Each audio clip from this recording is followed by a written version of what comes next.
At the beginning of every school year, most students dread the first day, new faces, new teachers, and the anxiety of what to expect. For one young boy, this day felt no different.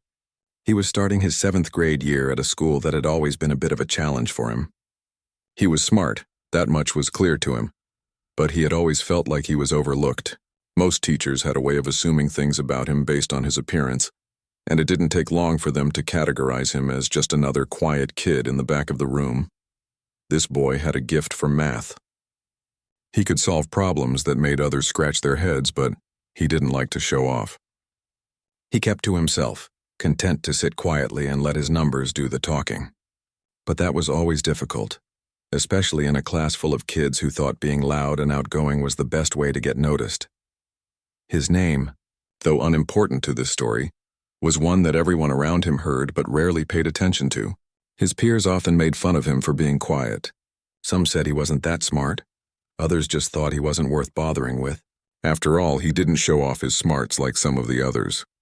He had a few friends, but most of them weren't particularly close, and he was fine with that. He liked having a quiet lunch, reading a book, or doing some quick math problems in his notebook while the rest of the class ran around the playground. But that all changed when Mrs. Andrews came to teach math. Mrs. Andrews was the new teacher at the school, taking over from the older, more laid-back teacher who had left. She had a reputation for being strict and no-nonsense, a teacher who didn't tolerate students who didn't pull their weight. The other teachers warned the students about her on the first day. "She's tough, but if you show her respect, she'll respect you," they said. The boy had no idea what that meant, but he wasn't worried. He figured he'd just do his work, keep his head down, and avoid drawing attention to himself. When Mrs. Andrews walked into the classroom, the entire atmosphere shifted. She was tall, with sharp features and an intimidating presence. Her voice was firm as she introduced herself, making it clear that she expected only the best from her students. She quickly wrote her name on the board, along with a long list of rules that she expected everyone to follow. No talking out of turn, no distractions, and no excuses. It was clear that Mrs. Andrews wasn't the kind of teacher who would tolerate laziness. She had a way of looking at you with sharp eyes, making you feel like she could see right through you. The boy tried not to make eye contact, but he couldn't help but notice how she sized him up when she looked at him. She didn't smile once, and as she started talking about the syllabus and her expectations, the boy could feel his chest tighten. He wasn't scared, but he felt that familiar discomfort of being judged. And as the days went by, that feeling only grew stronger. Mrs. Andrews would frequently call on the students during class to answer questions, and the boy often found himself hoping she wouldn't pick him. Most of the time he would stay quiet, but he would always have the answer in his head. He didn't want to raise his hand or speak out loud, but his answers were always correct. It didn't matter to Mrs. Andrews. She seemed to pick on him more than any other student, asking him questions that made him uncomfortable. She'd ask him questions about his homework in front of the class, and when he answered, she would barely acknowledge him. It wasn't just about the math. It was the way she spoke to him, as if she didn't believe he had the intelligence to understand the work. She seemed to doubt his abilities, even though he was always right. She would give him a look of surprise every time he solved a difficult problem, as if she was shocked that he could do it. And it wasn't just the teacher. Some of the other students noticed this too. The ones who liked to act tough or pretend they knew more than anyone else would sometimes mock him for being quiet, calling him names or pretending that he wasn't very good at math. But what they didn't know was that he could do the work faster and more accurately than most of them. Yet he never said a word. It wasn't long before Mrs. Andrews started openly making comments about his abilities. The boy wasn't sure if it was because of his quiet nature or because of his appearance, but Mrs. Andrews often made jabs at him in front of the class. She would ask him questions like, "Are you sure you understand this, or do I need to explain it again?" Or, "I'm sure there's someone else in this class who knows the answer, don't you think?" Each time the boy would keep his head down, not wanting to make a scene but feeling humiliated all the same. He never responded, and she never really gave him a chance to prove himself. One day, during a lesson on algebra, Mrs. Andrews asked a question to the class. The boy knew the answer immediately and could even do the problem in his head. But before he could even raise his hand, Mrs. Andrews pointed at him and said, "Well, let's see if you can answer this one." She gave him the question and he answered it quickly, correctly, And without hesitation, Mrs. Andrews just stared at him for a long moment before saying, "I'm impressed. But don't get too comfortable. Just because you can answer one problem doesn't mean you'll always be able to." The boy didn't know what to think. He felt a mix of anger and confusion, but he stayed quiet. He knew he could do more than just answer one problem, but something about Mrs. Andrews made him feel like he had to hide his abilities. He didn't want to be seen as different or special, but at the same time he didn't want to be underestimated. The tension between them grew every day. While the boy was getting used to the coldness from Mrs. Andrews, he couldn't ignore the growing discomfort he felt in class. Every time Mrs. Andrews would make a point to criticize him or question his abilities, it only made him want to prove her wrong. But he didn't know how to do that without drawing attention to himself. He didn't want to be the center of attention, but he also didn't want to stay quiet forever. Deep down, the boy knew he was capable of so much more. He knew he was smart, maybe even smarter than some of the students who had been more vocal in class. But for some reason, Mrs. Andrews just couldn't see it. She didn't see him for who he really was, just another student to pick on. And the boy couldn't help but wonder how much longer he would be able to put up with it. Would he continue to sit quietly in the back of the room, hiding his talents to avoid confrontation? Or would he find a way to finally show Mrs. Andrews and the rest of the class what he was truly capable of? The story was just beginning, but he had no idea how much his life would change in the days to come. The days passed slowly, each one feeling like the last. The boy had settled into his routine of avoiding attention, sticking to his seat in the back of the class. He worked quietly, always getting the right answers, but never getting the praise he deserved. Mrs. Andrews continued her pattern of dismissing him, and the other students followed her lead, either ignoring him or making subtle jokes about his quiet nature. The boy didn't mind the jokes too much. He had learned to ignore them. But the way Mrs. Andrews treated him was harder to brush off. She would often ask questions and then look directly at him, waiting for him to give the wrong answer, almost as if she expected him to fail. When he answered correctly, she'd give him a quick nod, then move on to the next student. It wasn't as though she cared about his response. It was just a way to make him feel small. The other students began to notice this treatment, and a few of them started to make jokes about how the teacher didn't think he could handle the work. But the boy kept his head down. He didn't want to cause trouble or make things worse. He just wanted to get through the year without drawing too much attention to himself. There was something in him, though, a quiet voice that kept telling him that this situation wasn't fair. He had worked hard to get to this point in school, and now he had to fight not just for his grades but for his self-respect. But every time he tried to stand up for himself, he was unsure how to do it without making things worse. One day, things took a turn that the boy wasn't prepared for. It started like any other day. Mrs. Andrews was teaching a new lesson, one that seemed to be challenging the class. The boy listened closely, his mind working through the numbers and equations as they were explained on the board. He already knew most of the material, but he didn't mind. It was always nice to feel a little ahead. He figured he would just take his notes and keep to himself, like always. But as the lesson continued, he could feel something in the air. Mrs. Andrews seemed to be looking directly at him more than usual. She was talking about fractions that day, and while the class was struggling to keep up, the boy found the problems easy. He finished the first few questions before most of his classmates, and when he looked up, he noticed that Mrs. Andrews was watching him. Her eyes weren't the warm, encouraging type. They were cold and calculating. The boy couldn't shake the feeling that she was waiting for him to slip up. Sure enough, when the bell rang for the end of class, Mrs. Andrews made a point to call on him. She didn't ask him about his work. Instead, she asked, "You're done already, huh? You must be very proud of yourself. But tell me, what if I gave you something harder?" The boy blinked, surprised by her tone. It wasn't a simple question, it felt like a challenge. The class had already been told that there would be a pop quiz on the topic the next day, but Mrs. Andrews wasn't asking about that. She seemed to be daring him to try something even harder. He felt the pressure building in his chest. He didn't want to be seen as trying too hard, but he also didn't want to back down from her challenge. He wasn't about to let her think that he was just some quiet kid who couldn't do advanced work. Without thinking too much, he said, "I'm sure I can handle it." A few students looked up, some of them whispering. Mrs. Andrews raised an eyebrow but said nothing. She simply smiled as though she had been waiting for this moment. "All right then," she said, pulling a worksheet from her desk. "Let's see how you do with this." She handed him a sheet filled with complex equations, many of which weren't part of the standard curriculum. The boy looked at it, his heart pounding, but he wasn't about to back down. As the other students started packing up their things, the boy stayed in his seat, trying not to let his nerves show. He worked through the problems quickly, his mind racing as he solved each one. The problems seemed harder than what they had been studying, but he didn't let that stop him. He knew how to approach these kinds of equations. He had been practicing on his own for months, working through difficult problems just for the sake of challenging himself. The clock ticked on and the classroom began to empty out.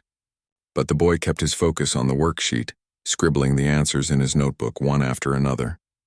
His hand moved quickly, the equations becoming simpler with each line he wrote. In what felt like no time at all, he was done. He looked at his work, double-checked the answers, and then looked up at Mrs. Andrews. She was still standing at the front of the room, waiting. She seemed to be almost surprised that he had finished so quickly, but her face quickly regained its stern expression. "Finished already?" she asked. "Let's see if you really got them right." The boy nodded and handed her the worksheet, his heart racing again. She didn't say anything for a moment as she looked over his work. The room was silent and the boy could feel the tension in the air. He tried not to look at the other students who were now lingering in the doorway, waiting to leave. Mrs. Andrews finally broke the silence. "I'll admit you answered all the questions correctly," she said, her voice almost neutral. "But don't think you can fool me. Just because you got the right answers doesn't mean you fully understand the material." The boy blinked, feeling a flash of anger rise within him. He wanted to argue, to say something, but he bit his lip and said nothing. He had expected something like this, but hearing it out loud made him feel smaller than ever. Mrs. Andrews didn't stop there. "You're good at math, sure," she continued, "but I think it's safe to say you won't make it far without applying yourself. You're just going through the motions, hoping someone will notice you. But no one's going to help you if you don't start acting like you care." The boy's face flushed. He had worked so hard to get the answers right, but here she was, questioning everything he had done. She was making it seem like his effort didn't matter, as if his quiet, reserved nature made him less deserving of credit. But he stayed silent, not wanting to make a scene.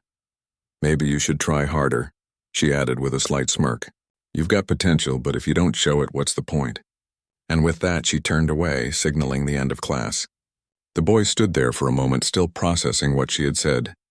His classmates filed out of the room, some of them glancing back at him with uncertain looks. But none of them said anything. They didn't know what had just happened. They didn't see what he had gone through. To them, it was just another math problem, another day in class. But to the boy, it was more than that. He knew he couldn't let this go on. He had to prove to Mrs. Andrews and to everyone else that he wasn't just another student in the back of the room. He wasn't just someone to be overlooked. He had to show them what he was capable of, no matter how uncomfortable it made him feel. As he walked out of the classroom, he made a silent promise to himself. He wasn't going to let Mrs. Andrews' doubts define him. He wasn't going to let her keep him in the shadows.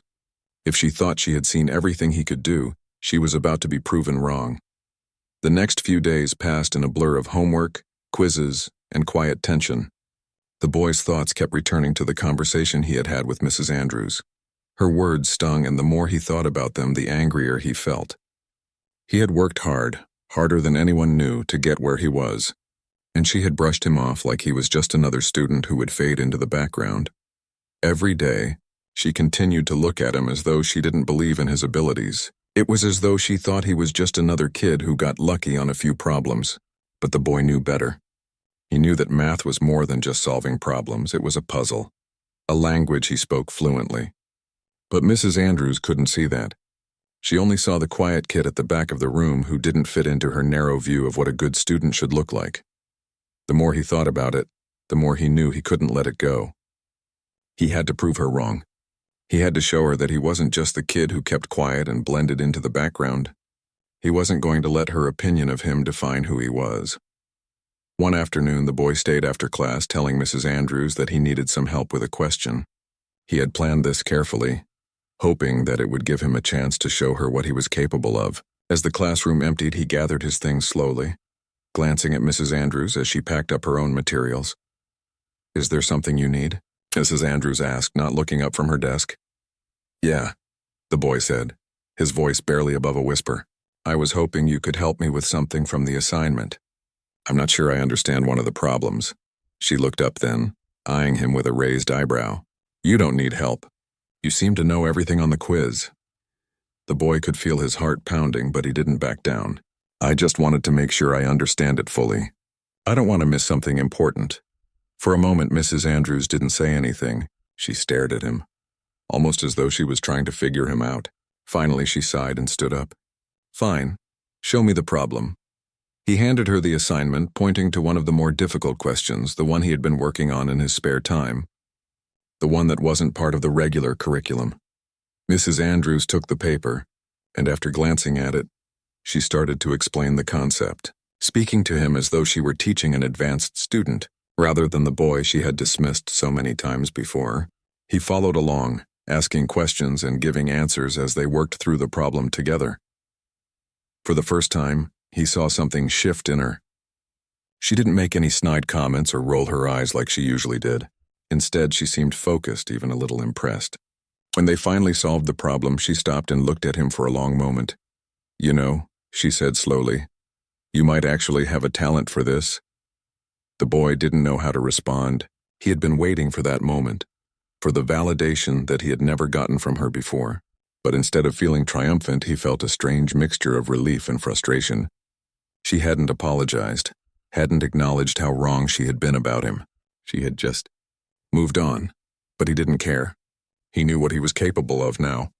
He knew that he didn't need her approval to be good at what he did. The boy stood up to leave, and as he turned toward the door, Mrs. Andrews called after him. "Don't get too comfortable," she said. "Just because you solved one problem doesn't mean you have the full picture." He nodded, but this time her words didn't sting the way they had before. He was past that.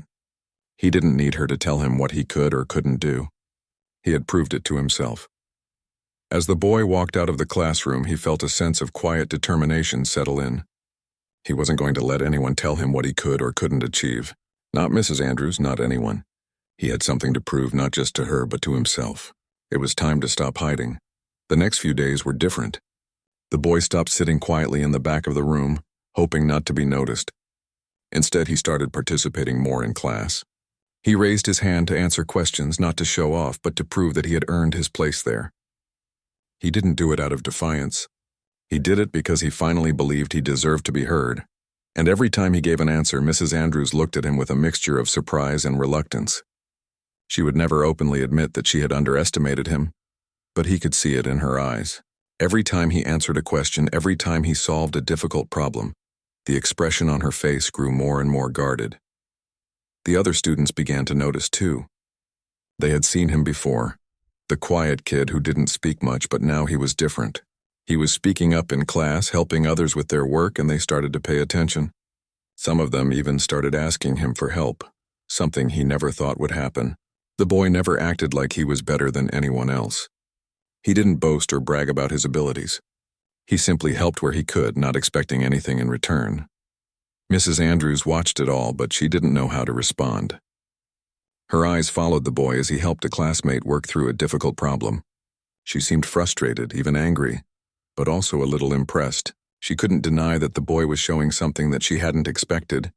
Confidence, quiet, but undeniable. But still, she didn't change her attitude toward him. She didn't apologize for the way she had treated him. She didn't even acknowledge the progress he had made. To her, he was still the quiet kid in the back of the room, the one who had gotten lucky once, but who probably wouldn't last. But the boy didn't need her to acknowledge him.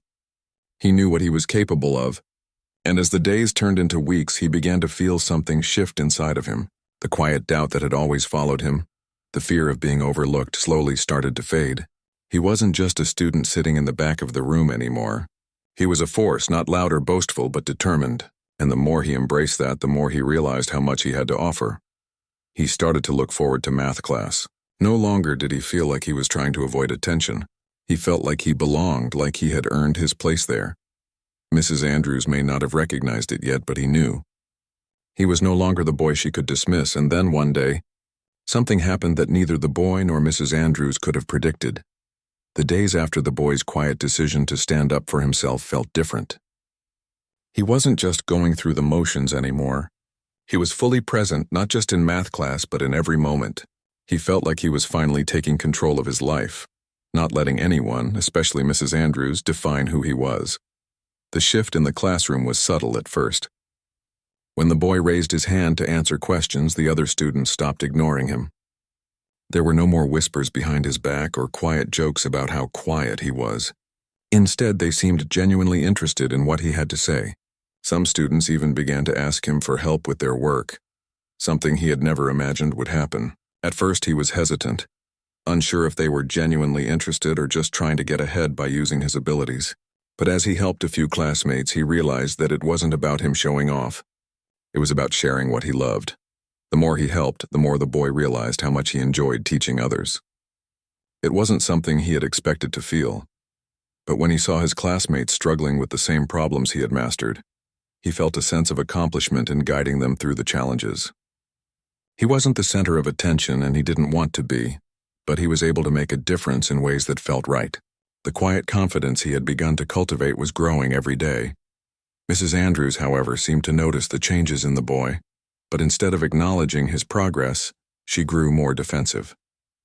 She never gave him praise, never admitted she had been wrong in her assumptions. She was always focused on the next challenge, the next test, as though proving his abilities was just another hurdle to cross. But the boy didn't care. He wasn't doing this for her anymore. He was doing it for himself. One afternoon, as the class prepared for a math competition, Mrs. Andrews gave the students an assignment designed to test their skills. The boy could see the excitement in the eyes of some of his classmates. They were eager to show what they could do. For him, it was another challenge, another opportunity to prove his worth. But it was also an opportunity to help others. As he sat at his desk, he overheard a conversation between two students. They were talking about how tough the competition was going to be. And one of them, a boy who had always acted as though he knew everything, mentioned the boy's name. "I bet he's going to do well," the student said, laughing. "It's always the quiet ones, right?" The boy tried not to smile. He wasn't sure if it was a compliment or just a comment on his reserved nature, but he decided it didn't matter. The idea that his classmates were starting to notice him was enough. It was a sign that things were changing, not just for him, but for the whole class. They were beginning to see him as more than just the quiet kid who kept to himself. They were starting to see his abilities, and that was all he had wanted from the start. The competition day came faster than he expected. Mrs. Andrews stood at the front of the room explaining the rules. She seemed calm, almost detached as she distributed the papers. The boy took his sheet, scanning the problems quickly. They were tough, no doubt, but nothing he couldn't handle. As he read through the questions, he felt a sense of calm wash over him. He had done the work, studied, and practiced. This was just another opportunity to show what he was capable of. He began working through the problems, his pen moving quickly across the paper. The room was silent except for the sound of pencils scribbling and the occasional shuffle of paper. The boy didn't feel the pressure that some of the other students did. He was focused on the task at hand, the numbers and equations flowing in his mind like a steady stream. His classmates, on the other hand, seemed to be struggling. Some of them looked up from their papers, glancing around the room, while others bit their pens in frustration. The boy finished the first page quickly and moved on to the second. It was clear that this competition was meant to separate the students who had really grasped the material from those who were just getting by. He felt confident not because he was smarter than anyone else, but because he had put in the effort, day after day. He wasn't just solving problems. He was enjoying the process, the challenge of each new equation.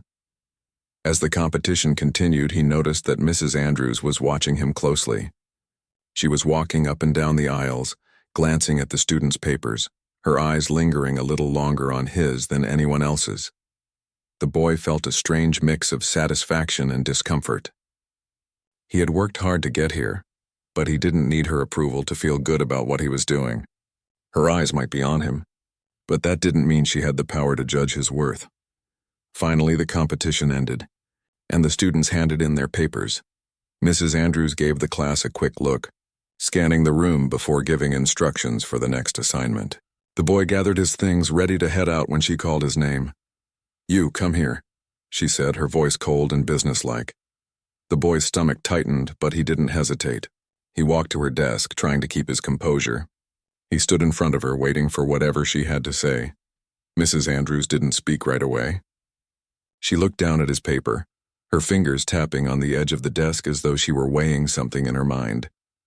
"You finished quickly," she said finally, "and you didn't seem to struggle with any of the problems." The boy nodded, unsure of what to say. Mrs. Andrews didn't make eye contact. She just stared at the paper, almost as though she were disappointed. "You'll likely win," she added, her voice flat. "But I want you to know something. Just because you get a high score doesn't mean you have the full understanding of the material. You need to apply yourself more, show that you can think critically." The boy felt a surge of frustration rise in him, but he didn't let it show. "I understand," he said quietly, not knowing exactly what she was expecting from him. Mrs. Andrews looked up at him, her expression unreadable. "Good," she said, then dismissed him with a wave of her hand. As he walked back to his seat, the boy's mind was racing. She didn't get it. She didn't understand how much he had worked to get to this point. To her, he was still just the quiet kid who got lucky every once in a while. But that didn't matter to him anymore. He didn't need her recognition. He knew the truth. He had earned his place in this competition, just like anyone else. When the results were announced the next day, the boy wasn't surprised to hear that he had won. It was a moment of quiet victory for him, but it wasn't about the recognition. It was about knowing, deep down, that he had done it on his own terms. He had proven to himself that he could rise above the doubt and judgment, and that was the victory that meant the most. Mrs. Andrews didn't congratulate him. She didn't say a word about the results. But the boy didn't need her validation. He had already proved what he was capable of, and that was all that mattered. The weeks that followed the competition were a turning point for the boy. He had won, and while the victory wasn't loud or boastful, it had settled something inside of him. He no longer felt the need to hide his talents, to shrink back into the background. The other students had begun to see him in a new light, but more importantly, he had started to see himself differently too. He was no longer the quiet kid trying to stay invisible. He was someone who deserved to be noticed, not because of some badge of recognition, but because of the hard work he had put in. The boy continued to help his classmates, offering his guidance whenever they struggled with the material. He didn't ask for anything in return, and when others thanked him, he simply smiled and nodded, feeling a quiet pride in knowing that he had made a difference. He had learned something important. It wasn't about the awards, the recognition, or the validation from others. It was about what you gave to those around you and how you carried yourself through the challenges you faced. Mrs. Andrews, however, continued to keep her distance. She never openly acknowledged his growth, and she didn't change the way she treated him, but he didn't need her approval anymore. Her indifference, which once hurt so deeply, had lost its sting. She was still the same, but he had changed. And in that change, he found a strength he hadn't known he had. One afternoon, as the school year was nearing its end, Mrs. Andrews assigned a final project. It was meant to be a comprehensive test of everything they had learned. Throughout the year, the boy could tell it would be a challenging assignment, but instead of feeling anxiety like he once would have, he felt excitement. This was another chance to prove what he had learned, not to anyone else, but to himself. As he worked on the project over the next few days, the boy was more focused than ever. He stayed after school sometimes, staying late into the afternoon, solving problems and refining his work. It wasn't just about finishing. It was about making sure it was perfect. Each problem he solved, each step he took, was a reminder of how far he had come. But there was a moment when he started to wonder if Mrs. Andrews was even aware of the progress he had made. She didn't praise him for the work he was doing. She didn't offer any encouragement. It was as though she had written him off from the beginning, and no matter how much he did, she wouldn't change her view of him. One day, as the final projects were being turned in, Mrs. Andrews called the class to attention. She was standing at the front of the room, her arms crossed and her eyes scanning the students. There was a strange silence in the air, a tension that made the boy uneasy. He had finished his project, and while he was confident in his work, there was a part of him that still craved her approval. Despite everything, she started to hand back the projects, one by one, handing each student their grade without saying much. When it was the boy's turn, she handed him his paper without a word. He took it, his heart racing, and looked down at the grade. It was an A, exactly what he had hoped for. But there was something about the way she handed it to him that felt dismissive. She hadn't even looked him in the eye. He wanted to feel proud, to feel like his hard work had paid off, but all he could think about was how Mrs. Andrews hadn't acknowledged his effort at all. It was as though she had expected him to perform well, but she didn't see him any differently than before. The boy felt a knot in his stomach, but he refused to let it affect him. He had earned this grade, and that was all that mattered. As the class ended, he stayed behind for a moment, gathering his things slowly. Mrs. Andrews was busy organizing papers at her desk, and for a moment the boy hesitated. He knew he could walk out of the room and forget about it, but something made him stay. It wasn't for validation. It wasn't even for a conversation about the project. He just needed to speak up, to say something, anything, that would make him feel like his presence mattered in that room.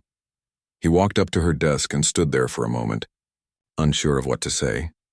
Mrs. Andrews looked up at him, a bit surprised, as though she hadn't expected him to approach. "Can I help you?" she asked, her tone cool and professional, but not unkind. The boy hesitated, then took a deep breath. "I just wanted to say, I've been working really hard this year. I know I've been quiet, but I've been trying my best. I want you to know that I've learned a lot, and I'm not just the kid who sits in the back of the room anymore." For a moment, Mrs. Andrews didn't say anything. She looked at him with a mix of surprise and something else, maybe even hesitation. The boy wasn't sure if she was processing what he had just said or if she was trying to figure out how to respond. Finally, she spoke. "I've noticed," she said softly, looking down at her desk. "You've certainly improved. Your grades speak for themselves." The boy nodded. "Thanks," he said quietly, but there was a strange feeling in his chest. It wasn't the kind of acknowledgement he had hoped for, but it was enough. It was enough because he had said what he needed to say. He had spoken his truth, and that was all that mattered. As he turned to leave, he felt a weight lift off his shoulders. He didn't need Mrs. Andrews' approval. He had already proved to himself what he was capable of. She may not have seen it, but that didn't change the fact that he had worked hard, that he had grown, and that he had earned his place in the classroom. It was enough to know that he had done his best, no matter what anyone else thought. The boy walked out of the classroom, his head held high. He knew that he had changed, and that was something no one could take away from him. He had learned how to stand up for himself, how to trust his abilities, and how to keep pushing forward, even when others didn't believe in him. And that was the most important lesson of all. As the school year drew to a close, the boy felt a quiet sense of pride. He wasn't the same person who had walked into that classroom at the beginning of the year. He had grown not just in his skills but in his confidence. He had found his voice, and he had learned to trust himself. And no matter where life took him next, he knew that he would always carry that strength with him. In the end, it wasn't about Mrs. Andrews. It wasn't about the grade. It wasn't even about the competition. It was about the journey, the quiet victories that came with pushing through doubts, the strength found in perseverance, and the confidence that came from knowing you had given everything you had. And that, the boy realized, was worth more than any grade or praise he could ever receive.